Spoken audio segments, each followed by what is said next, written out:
ایک لڑکی نے باغ میں سیر کرتے ہوئے دو نڈھال پرندوں کو دیکھا۔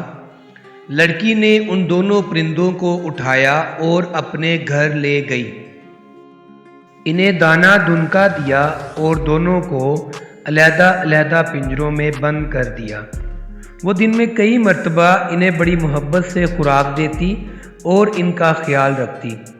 اس کی توجہ اور اچھی خوراک سے پرندے توانا اور صحت مند ہو گئے۔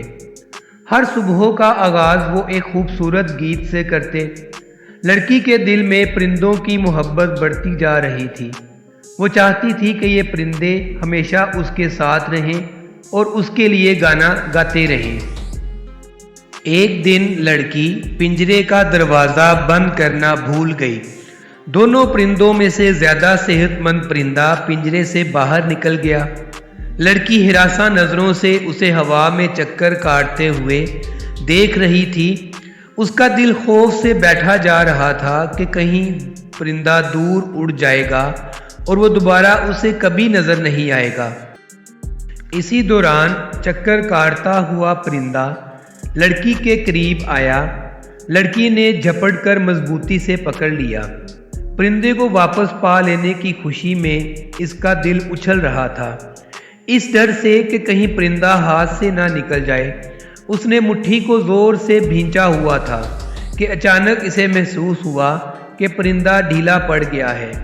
اس نے ڈرتے ڈرتے ہاتھ کھولا تو یہ دیکھ کر صدمے سے آنکھوں میں آنسو آ گئے کہ پرندہ مر چکا تھا۔ اس کے جنونی اور جان لیوا پیار نے پرندے کو موت کے گھاٹ اتار دیا تھا۔ اچانک لڑکی نے دیکھا کہ دوسرا پرندہ بھی پنجرے سے نکلنے کی کوشش کر رہا ہے۔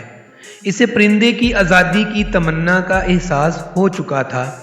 پرندے کو نیلے آسمان تلے اڑنے کی تمنا تھی۔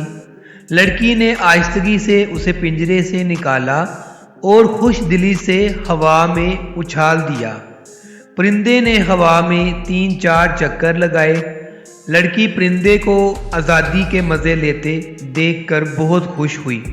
حتیٰ کہ پرندوں کو کھونے کا دکھ جاتا رہا۔ اب وہ صرف پرندے کی خوشی چاہتی تھی۔ اچانک پرندہ اڑتا ہوا قریب آیا اور آہستگی سے لڑکی کے کاندھے پر بیٹھ گیا اور ایسا گیت سنایا جو لڑکی نے پہلے کبھی نہیں سنا تھا۔